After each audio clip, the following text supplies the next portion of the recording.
Исәнмесез, мөхтәрәм тамашачыларыбыз. Саулармысыз, хөрмәтләребез, үй жылы, сәламәтлек нык, ярату, шын дуслар ышанычлы, дөньялар тыныч булсын дигән теләктә, без атнаның икенче эш көнен бары тик яхшы хәбәрләрдән башлап җибәрергә телибез. Алдагы 2 сәгать дәвамында сезгә бары тик яхшы хәбәрләр генә җиткергә тырышучы манзара тапшыруның иҗат төркеме һәм без Алмаз Гәрәев белән Ләйсән Хөснуллина.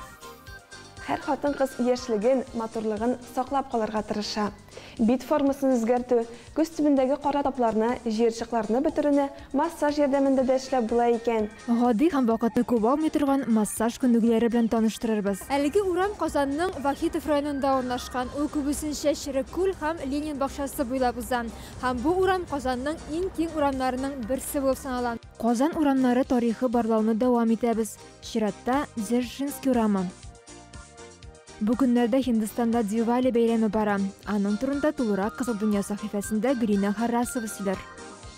Резда паюкка гына алмагачларның чәчәк атканына сыкланып йөрмим. Уларның файдалы үзлекләрен бик яхшы беләм. Кешенең сәламәтлеге күп очракта аның дөрес туклануына бәйле. Шуңа да иртән белгечләр җиңелчә, ләкин шул ук вакытта туклыклы ризыклар ашарга тәкъдим итәләр. Иртәнге ризык ашаганнан соң алма ашау да файдалы икән.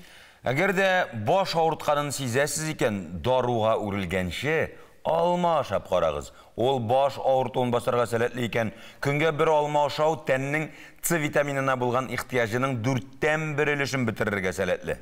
С витамины исә тирегә җыерчыклар чыгарудан һәм иртә картаюдан саклый. Алмаларда булган B1 витамины аруны, күңел төшенкелеген җиңәргә, йокысызлык белән көрәшергә дә ярдәм итә. Biz әлеге мәгълүматлар белән бүлешкәннән соң бөтен хатын-кызлар алма ашый башлар инде. Алманың моның кадәрле файдасы барлыгын белмәгәнсездер дә. Аның файдасы турында сөйләвебезне дәвам итик. Кешенең сәламәтлеге дөрес тукланудан тора. Бакчада пешкән алма аеруча файдалы. Аның хуш исе һәм тәме турында әйтеп тә торасы юк. Башыгыз авырта башласа, алма ашап куегыз. Көнгә бер алма ашау тәннең С витаминына булган ихтияҗының 4тән 1 өлешен бетерергә сәләтле. Бу витамин шулай ук тирегә җыерчыклар чыгудан һәм иртә картаюдан саклый. Алмада B2 витамины да бар. Әлеге файдалы матдә организмда җитәрлек күләмдә булса, биткә бетчәләр чыкмас, чәчләр кабыкланмас, иреннәр ярылмас. Алмадагы B1 витамины аруны, күңел төшенкелеген җиңәргә, йокысызлык белән көрәшергә ярдәм итә. Алманың ялкынсынуга һәм микробларга каршы көрәшү үзлеге бар. Кан тамырларын ныгыта, холестерин дәрәҗәсен киметә һәм тимер күләмен күтәрә. Кан басымын җайлый, аш кайнату, матдәләр алмашын яхшырта, тәнне чистарта. Каты алманы әкренләп кенә чәйнәп ашау уртларга массаж ясый. Тешләрне чистарта, авыз эчендәге микробларны үтерә. Алмада тешләр бозылуга юл куймаучы табигый кислоталар тупланган. Алмадан күп төрле десертлар ясап була. Безгә 4 алма кирәк булыр. Аларны чистартабыз һәм турыйбыз. Табага 50 грамм ак май һәм 100 грамм шикәр кымын салып өретәбез. Туралган алманы истибез. 1 чәй кашыгы лимон кабыгы кирәк булыр. Булгатабыз һәм 10 минуттан соң 1 чәй кашыгы дарчин салабыз.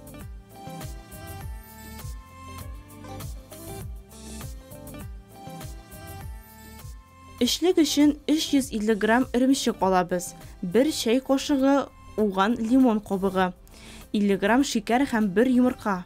Барсын бергә булгатабыз.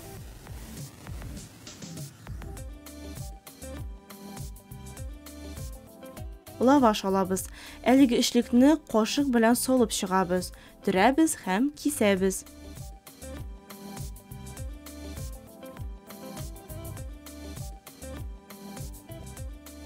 Өретелгән ак май белән майлыйбыз.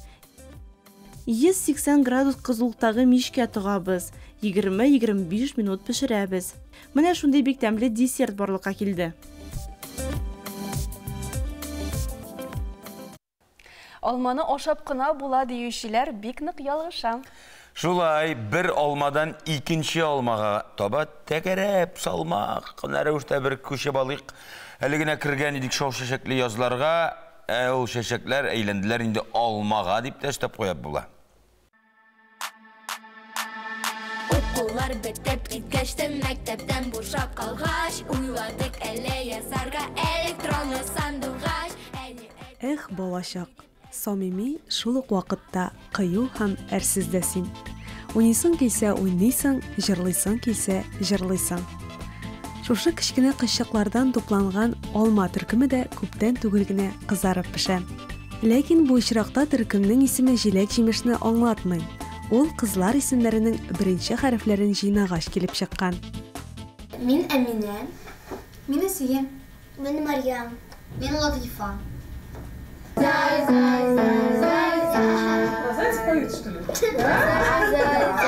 Миңа бик ошый бу төркемдә. Безнең бар җыр, бик матур, бию. Һәм миңа бик ошады безнең кешеләр команда. Алма төркемен оештыручыларының берсе Татарстанның от казанган артисты Зөлфия Валиева беренче елын гына балалар белән эшләми. Өйрәтәсең, укытасың, алар инде үсеп буйга да җитә ди ул. Амина белән Асияның һәм Мәрьямның дәваниләре Анталиядә тора. Алар елда машина белән шунда кунакка баралар. Менә безнекеләр авылга кайткан кебек. Без дә менә тәкъдим ясадылар да, ияреп бардык шунда хәтле кызлар белән дөртәүләшеп. Менә шул дуслыктан килеп чыккан иҗади төркем инде ул. Шулай утырдык та, ничектер шаян сүз белән, шаяра. Әтиләре Илдус Лутфуллин шигырь язды, мин көй яздым. Биюләр койдык, киендердек тә, менә зур сәхнәгә чыктык, филармониядә чыгыш ясадык. Зөләйха күзләрен ача фильмындагы кар өстеннән йөгереп йөргән кызчыкларны хәтерлисезме? Шушы алмалар инде алар. Матур сурәт булдыру өчен кышкы салкында 2 сәгать йөгереп йөрергә туры килә аларга. Аның каравы фильмнан башланган дуслык иҗади төркем буларак формалаша. Зөфия апа! Менә шундый атмосфера бездә. Зөләйха күзләрен ача фильмына бик катлаулы кастинг булды. Ул былай гына тоела, ул теге гади генә. Бик Россиядән килеп кешеләр тикшерәләр. Мин үзем барганым ул кастингка, үзем керәм дип. Мине алмадылар. Бәхеткә каршымы, ул кызганычка каршымы хәзер инде аерым бер сөйләшү. Ләкин лә ике кыз Әминә, Асиялар игезәкләр, аларны сайладылар. Һәм инде Латифа минем белән ияреп барган җиремнән, Латифа да лекте шунда. Менә шулай итеп, алар шундый катлаулы съемкалар булды кыш көне. Куркыныч салкында, шул хәтле зәмхарир суыкларда самолет пропеллерлары белән буран туздырдылар Камада, бозда.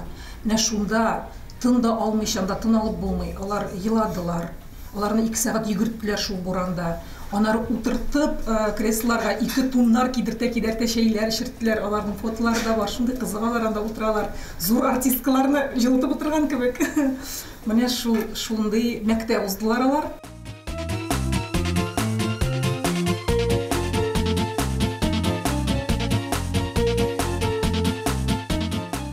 Җырлыйлар, бийләр, күңел ачалар. Кеше яшьтән үк җаваплылыкка өйрәнгән кызлар балачакның тәмен белеп, бүгенге көн белән яшиләр. Алма калориялы продукт. Чөнки анда фруктоза бар, бауыр аша әйләнеш узгач, ул шикәргә үрелә. Шуңа күрә шикәр диабеты һәм симерүдән, ягъни тазарудан җәфаланган кешеләр өчен алманы артык кулланырга киңәш итмиләр. Сәләмәт кешегә көнгә 4 алма ашарга була. Аның составында аш кайнатуны яхшыртуга ярдәм итүче пектин, тирене, чәчләрне һәм тырнакларны яхшы хәлдә сакларга булышучы микроэлементлар һәм витаминнар бар. Аның бигрәк тә кабыгы файдалы.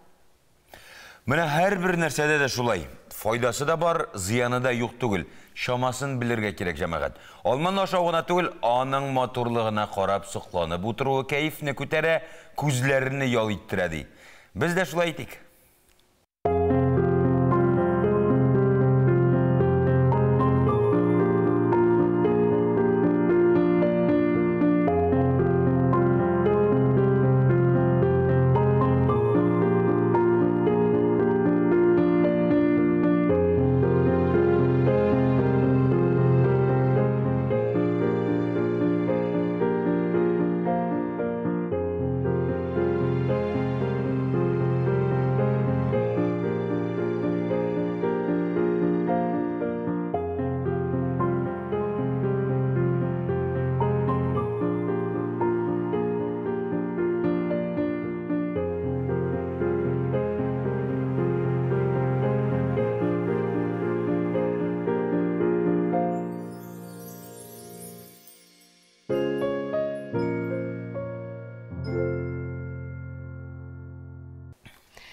Hindistan мәйданы буенча дөньяда 7-нче, халык саны буенча 2-нче урында тора. Бай тарихлы әлеге дәүләт дөньяда мөһим сәүдә юлларының үзәге булып тора. Шулай ук ул югары мәдәнияте һәм байлыклары белән дан тоткан. Ни дисәң дә Hindistan дигәч иң беренче аның еламыйча карап булмый торган кинолары күз алдына килеп баса. Зита и Гита, Жажда мести, Бобби. Ярты киноны елап үткәрәсең, яртысын җырлауларын карыйсың. Тылар гына ни тораймы? Хезмәттәшебез Гөлинә Харрасова да Hindistonга сәяхәткә чакыра. Гөлинә, рәхимит, сүз сиңа. Намасте, Данияват. Хәерле көн, хөрмәтле тамашачылар. Hindistanda Дивали бәйрәме бара.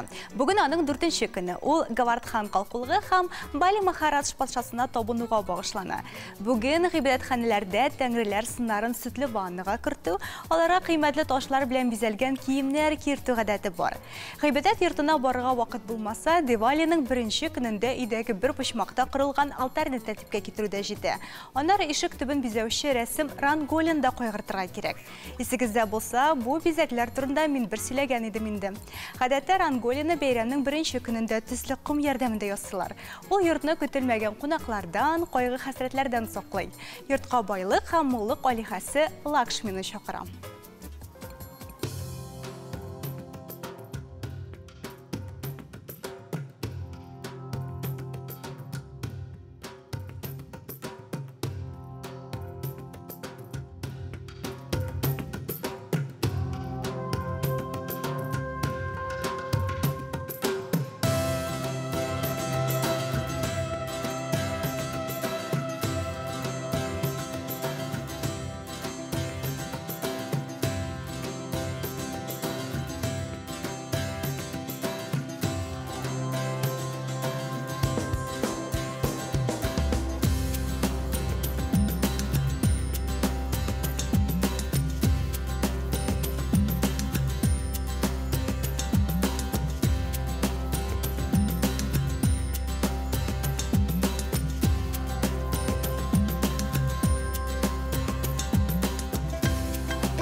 Дивали, икенче төрле ут фестивале 5 көн бара. Быел бәйрәм 21 октябрь көнне башланды.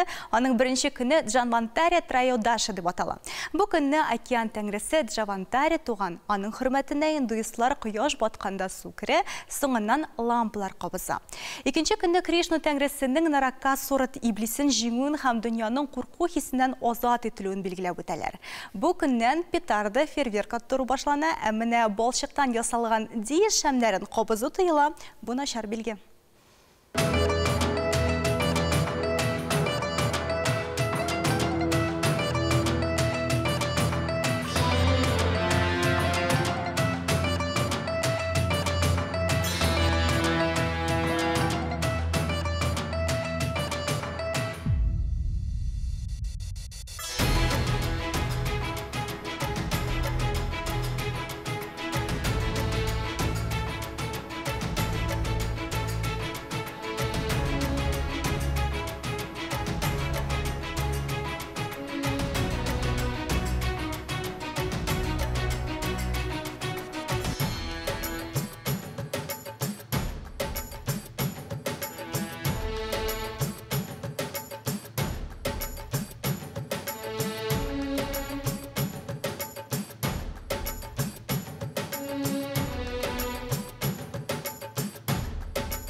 Дивалиның 3-нче көне Лакшми алихасына табынуга багышлана.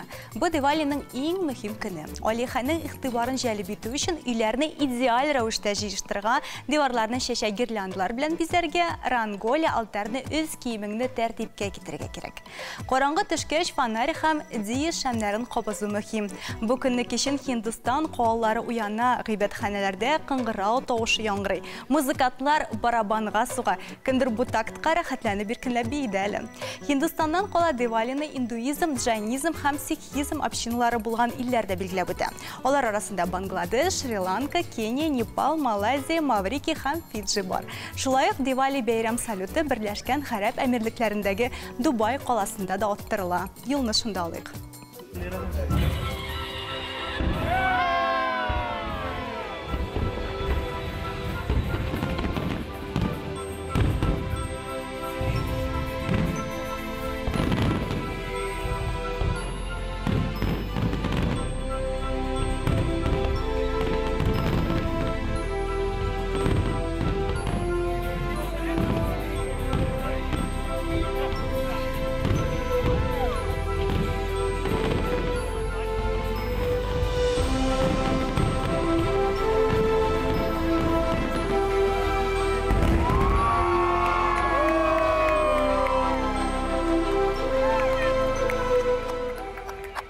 Дивалиның соңгы 5-нче көне Бхая Дуджа дип яңгырый.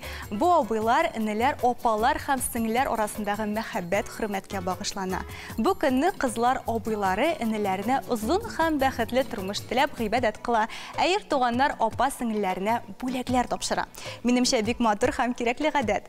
Бүгенгә менә шулар иде. Киләсе очрашуларга кадәр сау булыгыз. Джимми, ача. Джимми. Ирәнер өчен саңа барып кайтырга кирәк. Ача, нани. Гүлнәр, рәхмәт яусын, эшең дәвамлы булсын. Ашаганда җәмәгать җырламыйлар. Тамак ягын кайгыртып алыйганы. Тапшыру башында алманың файдалы үзлекләре хакында белдек. Хәзер бәрәңге турында сөйләшеп алырга тәкъдим итәм. Россиядә ел дәвамында һәркем уртача 130 килограмм чамасы бәрәңге ашый икән. Ул безнең икенче ипиебез дип тә әйтә алабыз аны. Субханалла, 130 килограмм, ул бит 2,5-3 капшык дип әйтергә була инде. Бәрәңге сагы йөрәк өчен бик файдалы. Ул холестеринны киметә. Кабыклы килеш пешерелгән бәрәңгедә клетчатка күп, ләкин нәрсә генә дисәң дә, бәрәңгене ашаганда аның янына ит кирәк. Шулайдыр, моны ашсыз остасы Резда Хөсәйн дә яхшы белә, нәкъ менә синең кебекләр өчен тәмле ризык рецепты тәкъдим итә. Исәнмесез, хөрмәтле тамашачыларым, без бүген бик тәмле ризык әзерләрбез. Аның өчен безгә күркә ите кирәк булыр, бәрәңге, ын, йомырка, сыр, тоз һәм борыш. Бисмиллахир-рахманир-рахим, эшебезне иң беренче иттән башлыйбыз. Без аны озынчалап шулай турыйбыз. Шакмаклап турасагыз да ярый. Итне менә шулай турадык, таба инде минем кызып җитте. Итне хәзер кыздырып алабыз. Сибәбез.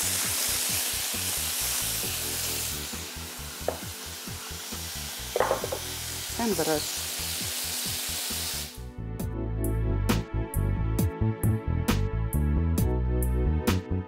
Безгә хәзер бәрәңгене әзерләргә кирәк. Бәрәңгене ире угыштан алабыз.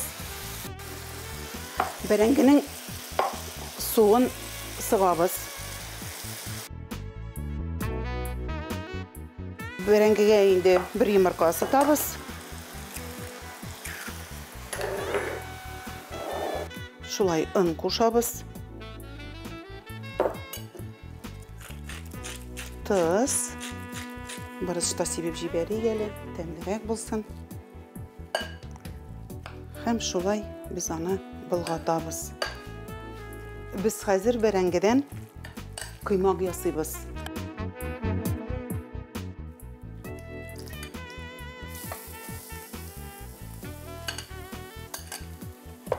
Хәзер без аны шулай җәябез.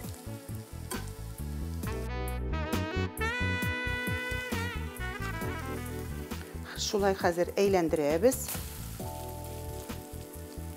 Миңа хәзер яшел тәмләткечләр кирәк булыр. Хәзер ярты ягына біз қыздырған итебізні салабыз.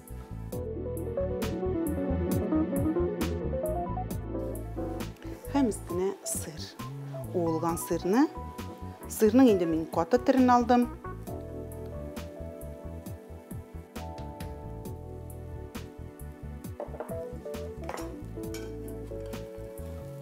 Hem biz аны şolay kaplap koyabız. Şolay iki yağında 1-2-3 minut kızdırıp alabız.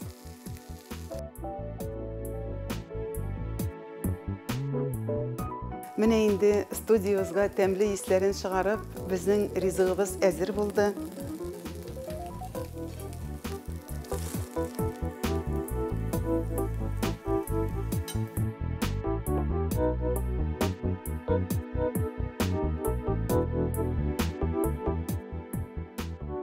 Mine hürmetli tamaşaçılarım, bik dizgine temli rizıq әзірледік.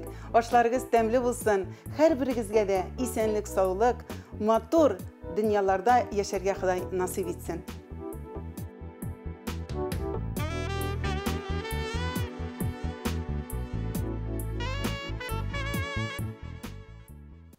Илебездә бердәм ил уңайлы тирәлек дигән проект тормышка ашырыла. Ул мөмкинлеге шикләнгән кешеләрнең тормыш сыйфатын яхшыртуга юнәлдерелгән.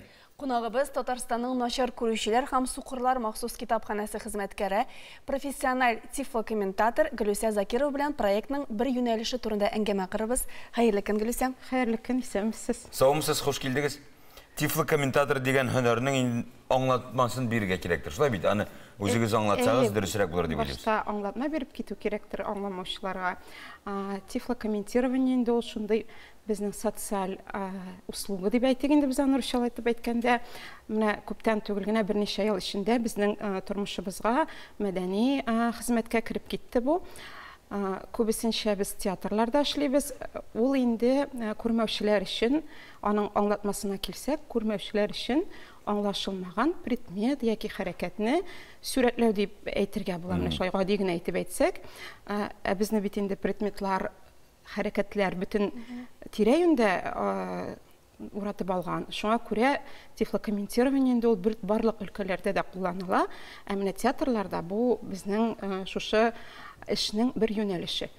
Ә менә бу проект уңайыннан нинди эшләр башкарыла бүгенге көндә? Biz инде менә 2018 елдан шушы Алишер Усманов фондының Фән һәм сәнгать кино дигән фонды бар. Аның особый взгляд дигән күрмәүчеләргә юнәлдерелгән программасы бар. Шушы программаның матди булышлыгы белән берлектә һәм шушы уңайлы мөхит проекты кысаларында менә шушы юнәлешне кертеп җибәрдек. Иң беренче безнең күрмәүчеләр өчен яраклаштырылган театр Кариев театры булды.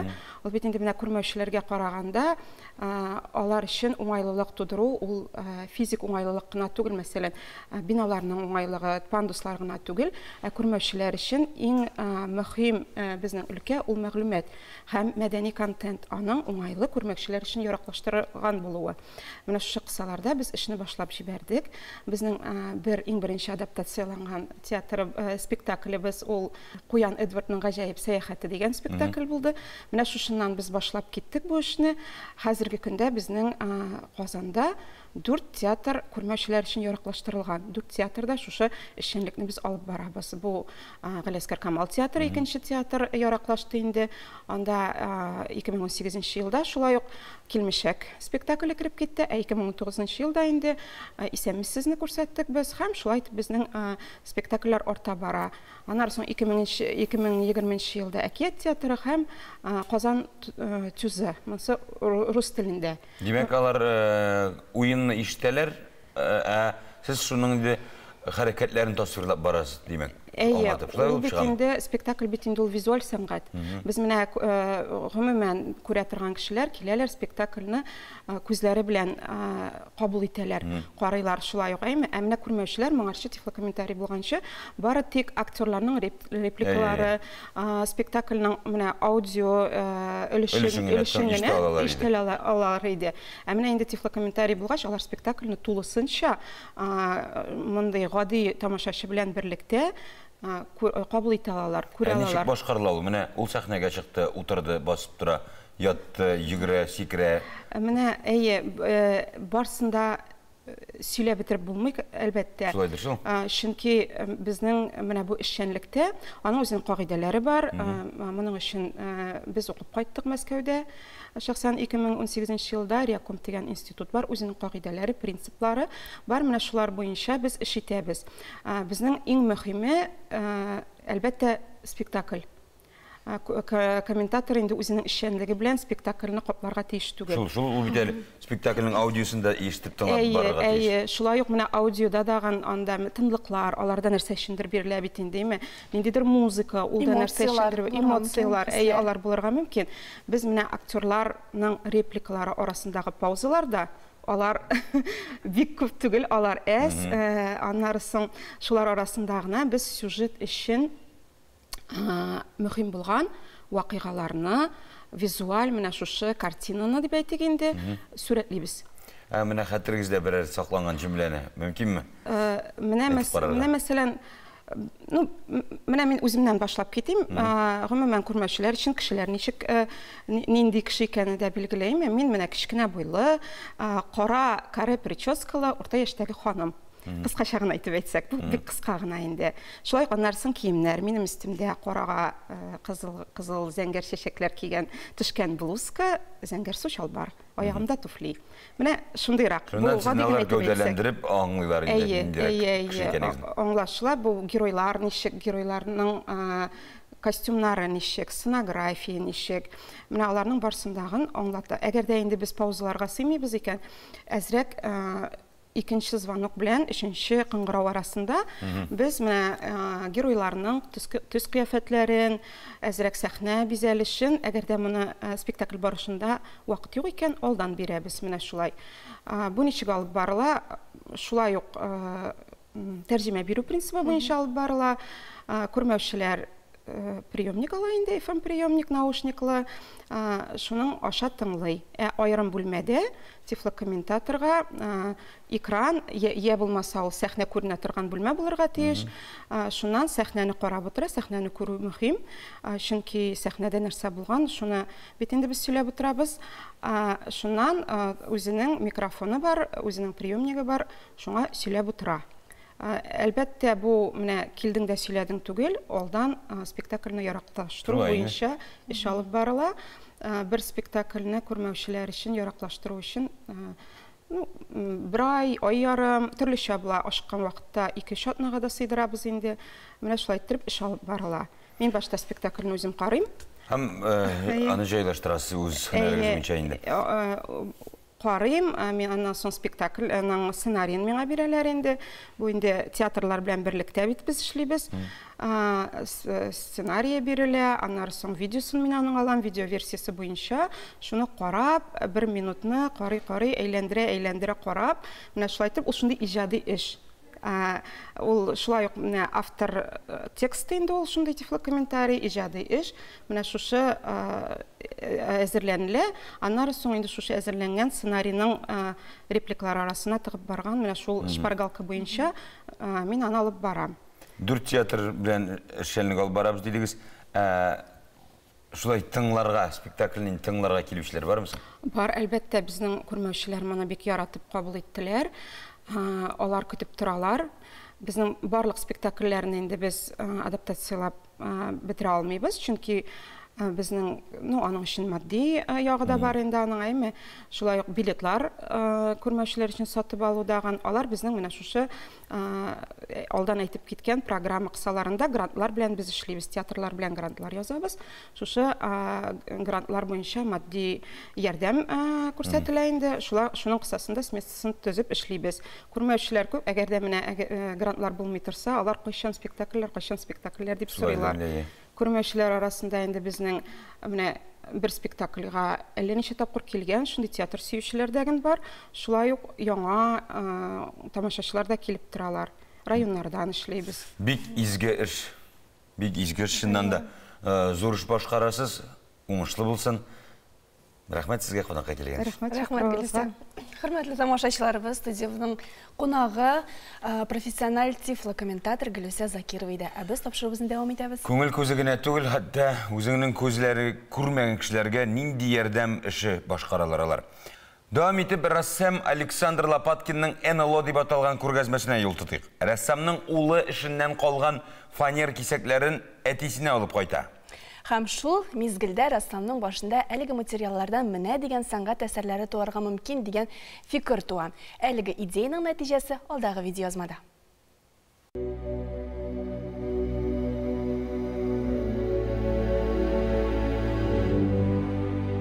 Казанның Владимир Ленин музей йортында республикабызның танылган рәссамы, архитекторы һәм дизайнеры Александр Лопаткинның күргәзмәсе ачылды. Бу елы ул үзенең соңгы елларда иҗат иткән түгәрәк формадагы абстракцияләрен тәкъдим итте. Серле рәсемнәргә шундый ук табышмакка тиң исемнәр бирелгән. Баксаң, бу грек алфавиты хәрефләре икән. Кайчандыр алар белән планеталарны атаганнар. Александр Нарциссович булдырган коллекция кичкенә бер сәнгати җиһанны хәтерләтә. Күргәзмәдә бит НЛО дип аталган, тик бу очракта әлеге хәрефләрнең аңлатмалары башка. Берникадәр кызыктыргыч объектлар дип яңгырый.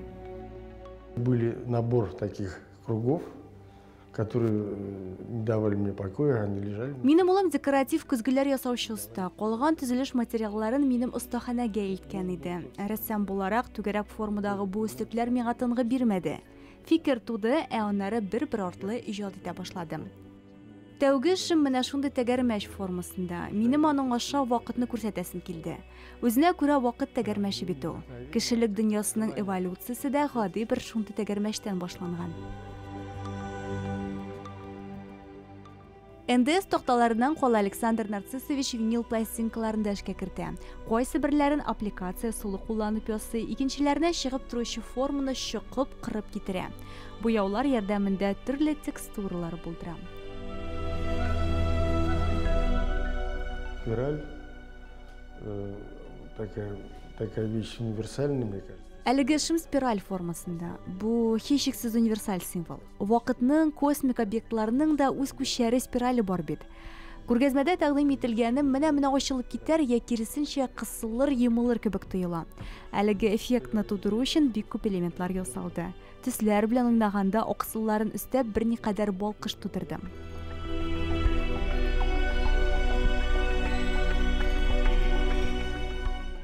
Шунысы гаҗәп, символ бер, аның тудырган хиссе, ассоциациясе һәр кешегә башкача. Бу күргәзмәнең тагын бер сере авторның тизлегендә. Түгәрәк картиналарны бер сулышта диярлек башка эшләргә бүленмичә ярты ел эчендә тудырдым ди ул. Работ, в которых какие-то загадочные символы, которые я сам придумал. Күңел белән укый торган серле юлланма менә бу эштә язылган. Мин аларны конкрет булмаган, үзем уйлап тапкан пиктограммалар ярдәмендә җиткердем. Әгәр аларны алып атсаң, күләмле пейзаж гына калачак. Символлар белән бергә әсәр гомумән башка мәгънәгә ия.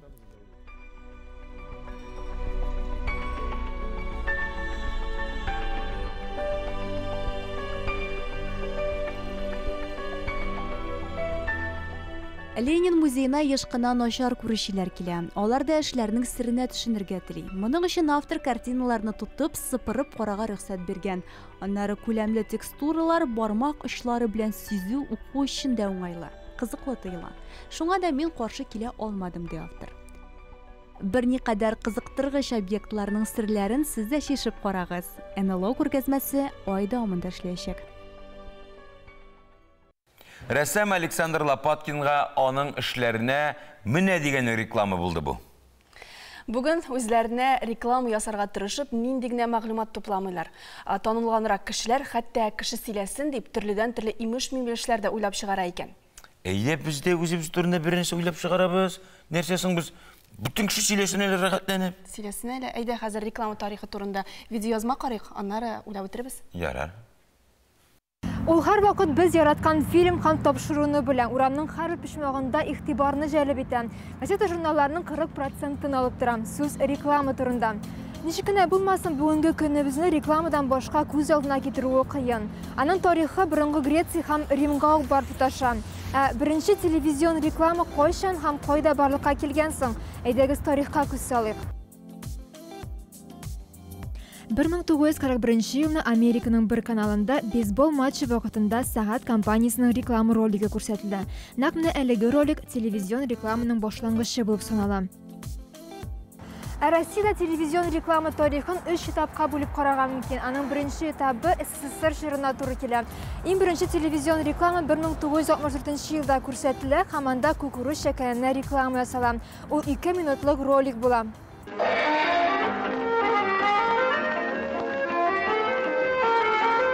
И скажу вам без утайки, эти блюда без труда у любой домохозяйки получаются всегда. Ул мюзикл элементлары булган кыска метражлы фильмны хәтерләтә. 1984 елда беренче Бөтенсоюз реклама фильмнары бәйгесе уздырыла. Телевидение инде мәгълүмат чарасы гына түгел, төп реклама чарасы буларак та кабул ителә. Реклама үсешенең икенче этабы 1992 елдан алып 2000 елга кадәрге чорны үз иченә ала. Монда инде рекламага сәнгать әсәре буларак карарга мөмкин. Чөнки аны әзерләүдә режиссерлар һәм танылган актерлар да катнаша башлый. Помаши маме дип аталган әлеге социаль роликны хәтерлисезме? Нәкъ менә 90-нчы елларда Россия тамашачысы өчен чын социаль роликлар күрсәтелә. Ләттә алар 2-3 минутлык була һәм тамашачының күңеленә үтеп керерлеге дип ясала. Һәм бары тик 3-нче этапта гына безнең илдә реклама сәүдә тәргешенә әверелә. Аны ясаганда кызыклы образлар һәм идеялар кулланыла башлый. Birinci tapır grafika kullanıla başlıyor. Yasalgan simvollar hem геройлар барлыкка килә. Рекламаның сыйфаты да яхшыра. Реклама алдында товарны төрле яклап мактау, тамашачыны кызыктыру максаты куела. Һәрбер товарның үз маркасы булдырыла. Күп очракта товарның идеясы юмористик формада тәкъдим ителә. Елдан ел Россия рекламасы чит илнекен кысрыклап чыгара башлый. Безнең илдә реклама буенча чит ил коллегаларына конкурент булырлык белгечләр барлыкка килә. Табышмақ. Ғадәттә ул эшне эшләгәндә баян, яки синтезатор, яки фортепиано кулланалар, яки инде үзенең хыялының байлыгына таяналар. Нинди юнәлеш турында сүз бара дип белсәм? Миңа калса киләсе видеоязма безнең герое нәкъ менә шушы һөнәр ияседер. Ул яшь, талантлы композитор Зөлфәт Вәлиуллин турында булачак киләсе видеоязма. Мин дөрес Син хаклы.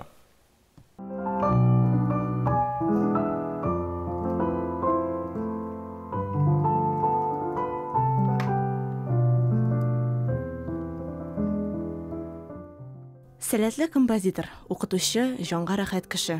Зөлфәт Вәлиуллин. Аның белән күпме сөйләшсәң дә сүз бетмәс кебек. Мин бер генә проектны да үзем сорап алмадым. Аллага шөкер, ничектер үзләре килеп тордылар дип шатланып куйды ул. Иҗат юлымда әлеге көндә музыка язган фильмнарым ул 5. Аның 4-сенең режиссеры ул Нурания Пожамали. Кинога музыка язу ул айрылып тора. Чөнки җыр язганда синең образларың башта булса, фильмга җыр язганда синең кадрларны син күз алдына куя аласың һәм фильмның атмосферасын, фильмның характерын син шундук отып алып, аны көйгә сала аласың. Бу миңа калса магия фильмы диләр бит руслар. Менә бу нәкъ үзе инде. Әлбәттә, бүтән фильмнарга язган көйләрем дә, музыкаларым да ул барысы да күңелгә якын, ләкин айырып әйткәндә җылы җаннар җыры минем күңелдә айрым бер урынны алып тора. Чөнки моның иң беренче процессыннан башланып киткән вакыт, менә төп фильмны чыгарганга кадәр ул айрым бер сихри мизгел булып истә калды. Чөнки ул яңа ел алды, ул бит инде бөтенебез кадәр ашыга, шул вакытта җырлар язарга кирәк, иҗат итәргә кирәк. Ничектер менә шушындый, миңа калса без бу фильм аша шушы яңа ел атмосферасын, шушы кышкы атмосферасын кешеләргә тәкъдим иттек дигән өметтә калам.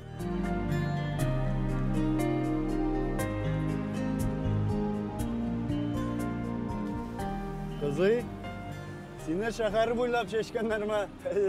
Минем арттан шымчылык итеп йөрисеңме? Синең кайгы димендә. Бәйләнмә әле. Монда син минем машинага килеп бәйләнсен түгелме?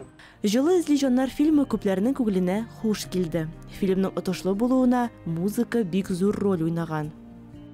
режиссер ул күрә картинканы. Әле миңа картинканы алар соңрак бирәләр, төшереп бетергәч, бөтен проект монтаж өлешенә килгәндә генә миңа эләгә ул. Режиссерлар бу планны инде алар алдан ук белә. Шуңа күрә кайбер вакытта безнең килешмәгән моментларда була. Каршылыклар булган юк, Аллага шөкер. Бер режиссер белән дә, ул да булса театр режиссеры булсын, кино режиссер булсын. Ләкин андый капма-каршы фикерләр туа, әлбәттә була. Үзеңне нинди җыр белән тасвирлар идең дигән сорауга ул бер дә уйламыйча Салих Сәйдәшевнең әсәрен уйнап җибәрде.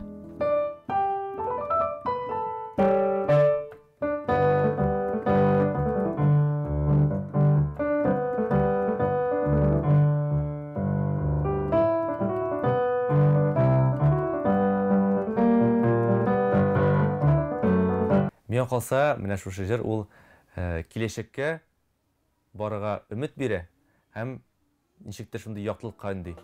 Шуннан да, Зөлфәт белән сөйләшкәннән соң җанга ничектер җылы булып китә. Ул үзенең төпле фикерләре, нур сибеп торучы карашы белән күпләрнең күңеленә хуш киләдер. Зөлфәт татар милләте өчен янып, көйеп яши. Үзем язасым килде шундый җыр, истә кала торган. Ул менә туган ягыма дип атала, Тайсырның 100-лыгына багышланган. Аның сүзләр авторы Рифат Сәләх. Шуны әйтәсем килә, Рифат Сәләх әле шушы минем янда гына тора икән булып чыкты. Менә шушыны белгән шикелле, шушындай җыр иҗат иттек без туган ягыма дигән. Бер кайчанда җиңелүне ул теге ниндидер тискәре момент итеп кабул итмәдем. Чөнки җиңелү ул үзенә күрә тагын бер җиңү. Чөнки үзеңне җиңү.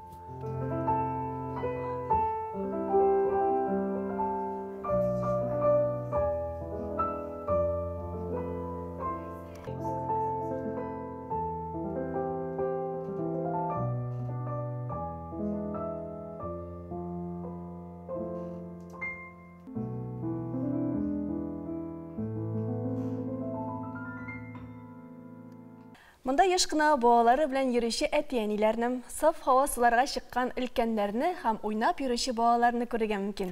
Казаныбызның химиклар мәдәният йорты янында урнашкан парк турында сөйләде әлбәттә Ләйсән. Ул елның теләсә кайсы вакытында да матур. Бирегә тормыш мәшәкатьләреннән бераз тын алып ял итәргә мөмкинлек бар. Сезгә дә андый мөмкинлекне тудырабыз.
Саулармысыз, хөрмәтләребез, бер кайчанда яңа максатлар куярга, яңа хыяллар белән яши башларга соң түгел дигән теләктә без тапшырубызның икенче өлешен башлап җибәрәбез. Җиһанда 2022 елның 25 октябрь көне бүген таможня хезмәткәрләре һөнәри бәйрәмнәрен билгеләп узалар. Шулай ук бүген маркетологлар көнендә икән. Әлеге һөнәрияләрен бәйрәмнәре белән тәбрик итәбез. Һәр хатын-кыз яшьлеген, матурлыгын саклап калырга тырыша. Бит формасын үзгәртү, күз төбендәге кара тапларны, җыерчыкларны бетерүне массаж ярдәмендә дә эшләп була икән. Гади һәм вакытны күп алмый торган массаж күнегүләре белән таныштырырбыз. Әлеге урам Казанның Вахитов районында урнашкан, ул күбесенчә Ширекүл һәм Ленин бакчасы буйлап уза. Һәм бу урам Казанның иң киң урамнарының берсе булып санала. Казан урамнары тарихы барлауны дәвам итәбез. Чиратта Дзержинский урамы. Бүгінлерді Хиндистанда Дивали бәйрәме бара. Аның турында тулырак Қызыл Дүния сахифасында Грина Харрасова сөйлер. Кәкүк мұңнарын тыңладық, біраз саяхат етіп тарихқа көз салсақ та була. Қазаныбызның Вахитов районында орнашқан Дзержинский урамы тарихы белән хәбәрчебез кызыксынды. Әлеге урам дәүләт эшлеклесе Феликс Дзержинский хөрмәтенә аталган икән. Дзержинский урамы Казанның Вахитов районы территориясы буенча көнбатыштан көнчыгышка күбесенчә Ширеккүл һәм Ленин бакчасы буйлап үтә. Урам Батурин һәм Миславский урамнары киселешеннән башлана, Горький һәм Пушкин урамнары киселешендә тәмамлана. Әлеге урам буйлап безнең хәбәрчебез Лилия Гыйззатуллина үтте.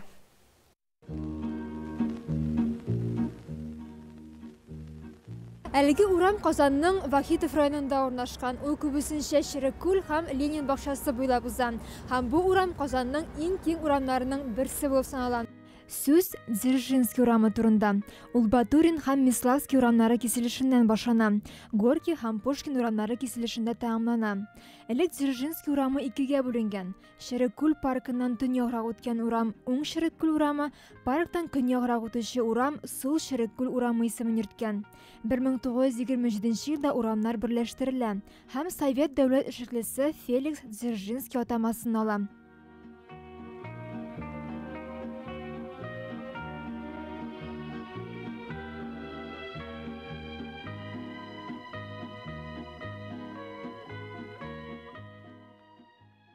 Урам архитектура һәм тарихи һәйкәлләр статусында булган биналарга бик бай. Казанның 1000 еллыгына хәтле аларның күбесе таушалган хәлдә иде. Бу инде шәһәрнең тарихи өлешен тәшкил иткән Дзержинский урамы танымаслык булып үзгәрде.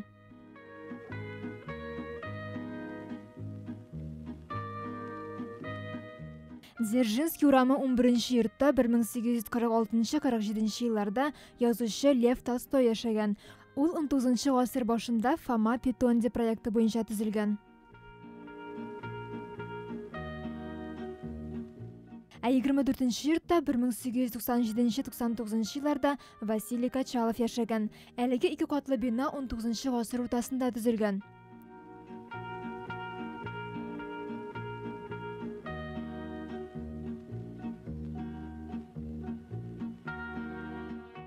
Тарихи биналар арасында Гордеев йорты да бар. 1833 елда Казанның бош архитекторы Александр Шмидт проекты буенча төзелгән. Монда 20-нчы гасыр башында Казан университеты профессоры Николай Засецкий яшәгән.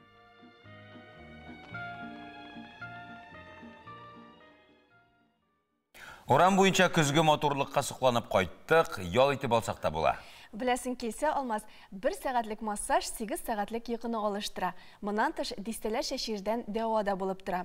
Бүген стресс, борчулар белән яшәгән кешегә ярты елга бер генә мәртәбә булса да массаж ясатырга кирәк икән. Субханалла. Кичекмичә барырга язсын инде. Бердә ясаткан юк минем, чынлап әйтәм. Массажның төрләре дә бик күп. Киләсе видеода биткә массаж ясауның серләрен белербез. Әлеге массаждан соң 5-6 яшькә яшәреп чыгасың ди. Барырга кирәк әле алмаз. Һәр хатын кыз яшьлеген, матурлыгын саклап калырга тырыша. Бит формасын үзгәртү, күз төбендәге кара тапларны, җыерчыкларны бетерүне массаж ярдәмендә дә эшләп була икән. Безнең организм һава торышы шартларына карап, аңа үзенчә җайлаша. Бит тиресе аеруча да нәзберәк, үзенә һәр вакыт аерым игътибар таләп итә. Нидер ошап бетмәсә, корый, кытыршылана, пигмент таплары белән каплана. Моны булдырмас өчен лимфодренаж массаж ясау киңәш ителә. Әлеге массаж түрі битнең йомшак тукымаларыннан артык сыйыклыкны чыгарырга булыша. Атнага 2-3 тапкыр ясасаң, нәтиҗәне тиз арада күрергә мөмкин.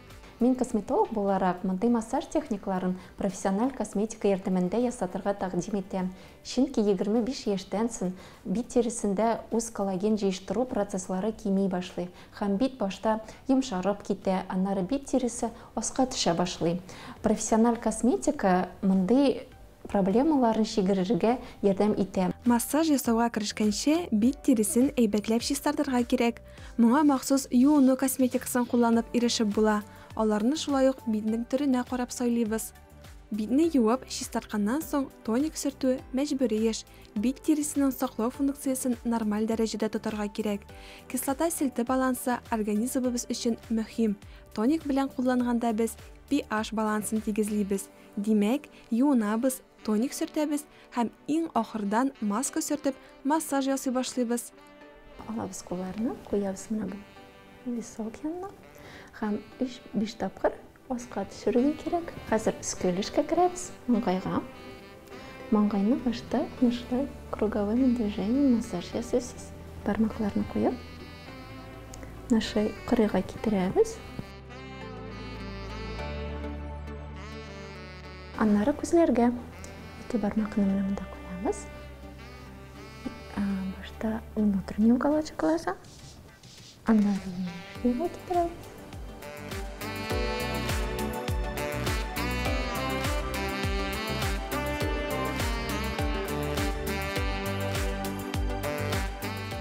Аннары борынга, борын кырыйында башта массаж ясыйбыз. Куйдык бармакларны. Бу инде носогубный складкадан.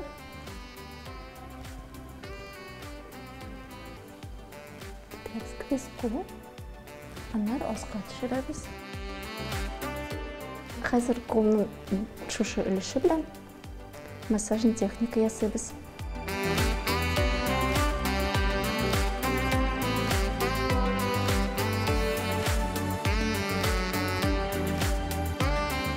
Хәзер инде массажны тамамлагач, битебезне юабыз, тоник сөртеп, крем сөртергә кирәк. Рәхмәт Гөлзәрә Әлфия шундый файдалы киңәшләрең өчен. Сез исә Әлфиянең киңәшләрен истә тотып, массаж күнегүләрен үзегездә ясый аласыз. Алмаларга уңышлар, алмалар пеште инде, аларны хәтта кышка саклап куя торганнарын да җыйганнардыр. Тагын беренче кар төшкәч, тагын да баллана торган алмалар бар. Алар инде беренче карны көтеп торалар. Беренче кар кайчан ява?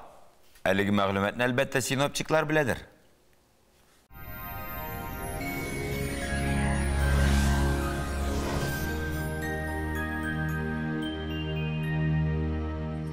Исәнмесез, эфирда һава торышы чарылышы. Октябрь безне тотрыксыз һава шартларында тота. Шишәмбе көнне һава процесслары яңадан үзгәрәчәк. Яндекс погода хезмәте хәбәр итүенчә, көньяк-көнчыгыш Бөгелмә, Баулы, Азнакайда яңгыр явачак, уртача 1 градус. Төньяк-көнчыгыш Түбән Кама, Яршаллы, Алабугада шулай ук яңгырлы, уртача 2 градус. Төньякта Актаныш, Әгәрҗе, Менделеевскида явым төшемнәр көтелә 3 градуска кадәр. Төньяк-көнбатыш Арча, Кукмара, Балтачта катырачак, уртача 3 градус. Көньяк-көнбатыш Болгар, Буа, Чүпрәледә яңгырлы 4 градуска кадәр. Чистай, Нурлат, Мамадышта салкын һава, яңгырлы, уртача 3 градус. Чәршәмбе көн ачыкланачак, явым төшем фаразланмый, температура түбәнрәк булачак. Башкалабыз Казанда салкын һава, явым төшемнәр көтелә, уртача 4 градус. Җил төньяк-көнбатыштан атмосфера басымы төркемеш баганасының 756 мм тәшкил итә. Һаваның чагыштырмача дымлылыгы 83%. Җирнең магнит кырытыныш. Бүгенгә менә шулар.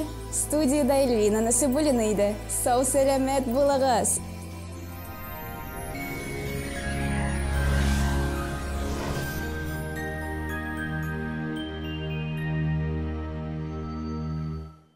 Безнең календарда нинди генә бәйрәмнәр юк, нинди генә һөнәр ияләре анда үзләренең профессиональ бәйрәмнәрен билгеләп үтмиләр. Бүген таможня хезмәткәрләре көне икән. Шул уңайдан студиябызга кунак чакырдык. Татарстан таможнясы башлыгы урынбасары Рөстәм Әхмәров студиябызда. Хәерле көн. Хәерле көннәр. Саумысыз, хуш килдегез. Сезне иң беренче чиратта үзегезнең һөнәри бәйрәмегез белән чын күңелдән тәбрик итәбез һәм аның тарихына күз салыйк әле. Ни өчен 25 октябрь икән ул? Ни өчен унысы түгел яки берсе, икесе? Чөнки 1653 елны 25 октябрьда Россия дәүләтендә беренче тапкыр таможня уставы барлыкка килә. Патша Романов Алексей Михайлович Мәскәү һәм Россия шәһәрләрен таможня пошлинасын җыярга куша, шуның буенча устав барлыкка килә. Шул патша вакытында Россия дәүләтенә күптән җирләр кушыла. Соннан соң аның малае беренче Петр инде безнең дәүләтне беренче урыннарга чыгара. Шуннан соң инде безнең 25 октябрь бәйрәмебез булып килә. Димәк, 5 гасырлык тарихы бар, әйме? Рөстәм әфәнде, менә сез үзегез кадрлар белән эшлисез. Менә бүгенге көндә таможня хезмәткәрләре ниндирәк булырга тиеш һәм аның уртача яше нинди?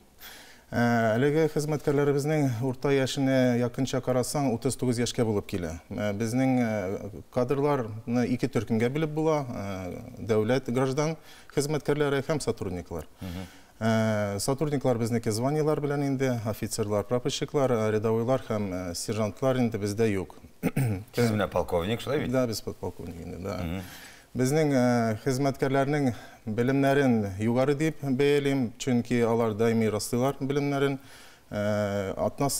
Кварталга бер алар уку узалар инде, аттестациялар узалар һәм комиссия елына 3 елга бер тапкыр аның белемнәрен аларныкын тикшерәләр. Шунарга өстәмә җитәкчеләре, структураларның җитәкчеләре атнасына бер алар белән уку дәресләрен үткәрәләр. Шул уку дәресләрендә законнарның яңалыкларын, үзгәртешләрен җиткерәләр һәм кабатлыйлар инде. Белемнәрен аларныкын актуаль тоталар. Демәк, сезнең хезмәткәрләр һәр вакыт укуда дияргә була инде. Бер яктан сен ярый актуаль буларга тиеш инде. Белемнәр актуаль буларга тиеш. Менә шулай таможняда хезмәт итәргә хыялланучы яшьләр кайларда укырга тиешләр? Кайда укыйлар? 1994 елга тике уку йортлары, югары уку йортлары юк иде инде таможня әзерли торганнары. Һәм әлеге вакытта таможня академия бар Мәскәүдә, Люберцida, һәм аның филиаллары бар Ростов-на-Дону, Санкт-Петербург һәм Владивостокта. Анда безнең инде шул хезмәткәрләрне әзерлиләр инде. Казанга караганда, Татарстанга караганда безнең Казанда кооператив институты бар инде, анда таможня эше дигән факультетта әзерлиләр. Һәм Чаллыда Идел буе дигән югары йортында һәм әзерлиләр инде. Күбесе безнең хезмәткәрләребез инде, яшь хезмәткәрләребез шул институтлардан инде безгә килгәннәр. Менә ишеткәнем бар, сезгә эшкә алгандамы менә ялган детекторы кулланалар дип. Менә шушы тест нәтиҗәләрендә кемне дә булса эшкә алганыгыз яисә эштән алганыгыз, саулыгыз дип әйткәнегез бармы? Безнең эшкә алганда полиграф тикшерү һәм психолог тикшерү узалар инде, һәм контрактларны узайтканда ул тикшерүләрне узалар инде. Полиграфның мәгълүматы рекомендатив характер инде булып тора инде. Шуның өчен хуҗабыз инде караганда, узатыргамы, контрактны алыргамы, шул мәгълүмат булып кына карыйлар инде шуны. Но узатканыбыз юк. Әле менә бу сорауны тагы да зурайтасы килә. Ул менә ялган детекторы дөрес мәгълүмат бирәм. Дөрес мәгълүмат бирә. Алдап, юлда буламы әлеге аппаратны? Юк, миңа калсан алда булмый, ул физиологика карый. Кешенең йөрәк тибешенә, кешенең яналашына, ул күп нәрсәгә, ул әйберләрне контрольдә тотып булмый кешегә, ул дөрес күрсәтә инде күрсәтә. Бүген көндә кадрлар хезмәте алдында нинди бурычлар тора? Менә чөнки эш күп, аңлашыла, кая гына нәрсәләр генә кайтмый безнең җирлегебезгә, нәрсәләр генә кертелми, анда төрле контрабанда да булырга мөмкин бит инде. Туры килмәгән әйберләрдә менә шуларны исәпкә алсак. Таможняның каршында инде беренчесе ул безнең дәүләтнең экономик яктан саклауы инде. Самый беренче безнең бурычыбыз булып тора. Валюта контроле инде аэропортларда без тикшерәбез, алкоголь артык китермәсеннәр дип нормалары бар инде, закон белән язган ул нормалары инде тикшерелә. Һәрберсенең үзенең язган инде нормативта ничек ул кертергә тиеш, шуны без инде контрольдә тотабыз. Рибере уголов делларда ачыла, административ делларда ачылар инде бюджетка. Тәртип бозулар булгалы. Булгалы инде, ансыз булмый инде. Һәм бюджетка акча күчерәбез инде. Безнең иң югары бурычыбыз була инде. Рөстәм әфәнде, әлбәттә инде сез хезмәттәшләрегезне котлыйсыгыз да киләдер, әлеге һөнәри бәйрәм белән котлый аласыз. Минем хезмәттәшләргә бер теләгем бар инде, куйган аларның планкалары каршында, чтобы алар ул планкаларны җитсеннәр инде һәм уздырсыннар да. Коллективларында тынычлык телим, гаиләләрендә бәхет телим, уңышлыклар үзләренә. Бәйрәм белән үзегезне. Рәхмәт. Менә хәзер әлеге әңгәмәнең иң кызыклы һәм төртмәле четерекле сораудыр. Сезнең эштә төрле вакыйгалар булган без беләбез, киноларда да бик күп күрсәтелә, яңалыкларда да әйткәлиләр дип әйтте ди. Сезнең хезмәттә ришвәт бирү, тәкъдим итү очраклары булдымы? Әлеге сорауга хөрмәтле тамашачылар, сез кулынагыбызның җавабын ТНВ телеканалының социаль шелтәрләрендә махсус карый аласыз. Әлегә без Татарстан таможнясының башлык урынбасары подполковник Рөстәм Әхмәров белән саубулашабыз. Кунакка килгән өчен рәхмәт яусыз сезгә табыркат. Бәйрәм белән. Рәхмәт сезгә. Хөрмәтле тамашачыларыбыз, безнең тапшыруыбыз дәвам итә һәм без сезне Галина Харасовга бирәбез. Галина, рәхмәт. Намасте, Данияват. Хайырлы күн, хөрмәтле тамашачылар. Хиндстанда Дивали бәйрәме бара. Бүген аның 4-нче көне. Ул Гавардхан калкулыгы һәм Бали Махарадж патшасына табынуга багышлана. Бүген гыйбадәтханәләрдә тәңреләр сыннарын сөтле ваннага кертү, аларга кыйммәтле ташлар белән бизәлгән киемнәр кертү гадәте бар. Гыйбадәт йортына барырга вакыт булмаса, Дивалиның 1-нче көнендә өйдәге бер почмакта корылган алтарны тәртипкә китерүдә җитә. Аннары ишек төбен бизәүче рәсем Ранголинда кайгыртырга кирәк. Исегездә булса, бу бизәкләр турында мин бер сөйләгән идем инде. Гадәттә Ранголины бәйрәмнең 1-нче көнендә төсле ком ярдәмендә ясыйлар. Ул йортны көтелмәгән кунаклардан, кайгы-хәсрәтләрдән саклый. Йортка байлык һәм муллык алихасы Лакшмины чакыра.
Дивали, икенче төрле ут фестивале 5 көн бара. Быел бәйрәм 21 октябрь көнне башланды. Аның 1-нче көне Джанвантари Трайодаша дип атала.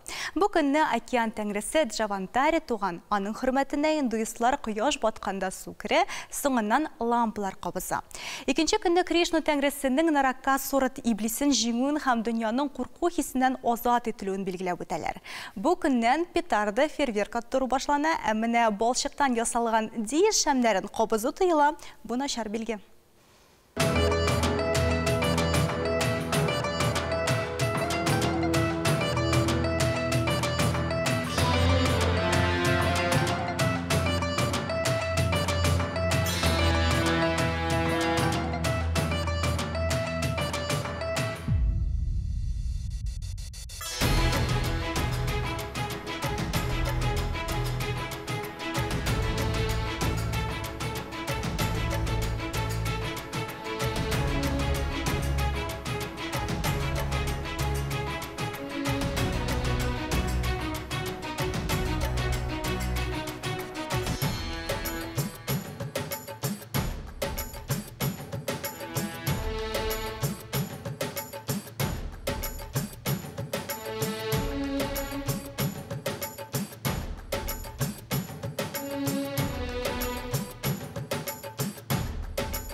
Дивалиның 3-нче көне Лакшми алихасына табынуга багышлана.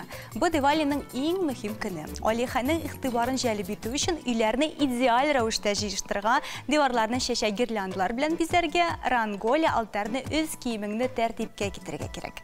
Караңгы төшкәч фонарь һәм ди шәмнәрен кабызу мөһим. Бу көнне кичен Һиндстан калалары уяна, гыйбадәтханәләрдә кыңгырау тавышы яңгырый. Музыкантлар барабанга суга, кемдер бу тактка рәхәтләнеп биркенләп бейдәле. Һиндстаннан кала Дивалины индуизм, джайнизм һәм сикхизм общиналары булган илләрдә билгеләп үтә. Алар арасында Бангладеш, Шри-Ланка, Кения, Непал, Малайзия, Маврикий һәм Фиджи бар. Шулай ук Дивали бәйрәм салюты Берләшкән Гарәп Әмирлекләрендәге Дубай каласында да оттырыла. Елны шунда алыйк.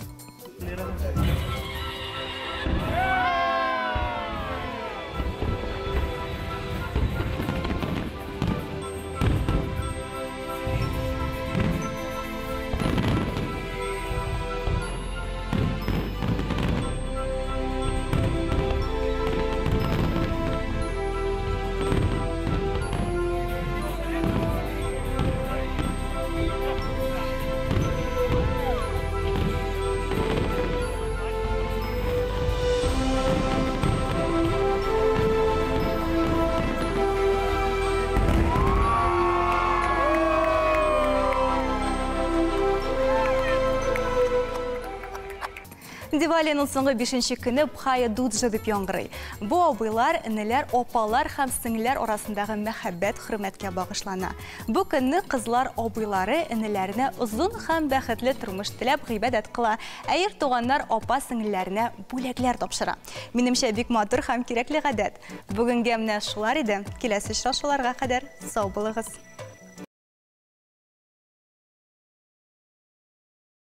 Татар сүзе 3-нче халыкара нәфис сүз телевизион бәйгесенә гаризалар кабул итү дәвам итә. Премиаль фонд шактый гына саллы 1 миллион сум. Чыгышлар проза һәм шигърият номинацияларында бәяләнәчәк. Яшь чикләве гомумән юк. Гаризалар 31 октябрьгә кадәр кабул ителә. Димәк, сез дә әле катнашырга өлгерәсез дигән сүз. Шуңа күрә үзегезнең төшерелгән видеоларыгызны һәм анкетагызны ТНВ Татар сүзе әйләнгеч@mail.ru почтасына юллагыз. Тулырак мәгълүмат tnv.ru сайтында. Сез эшләрегезне юллый торган арада без инде килгән видеоларга тукталыйк.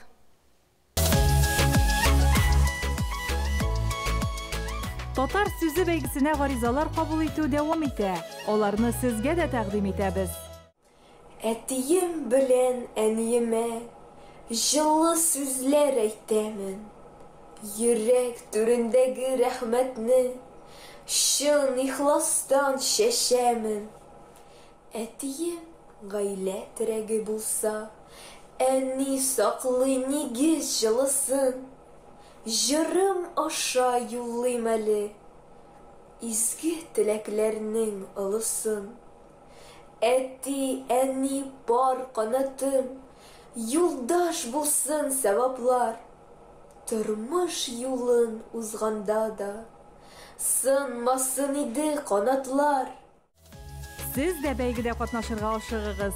Премиаль фонд – 1 миллион сум.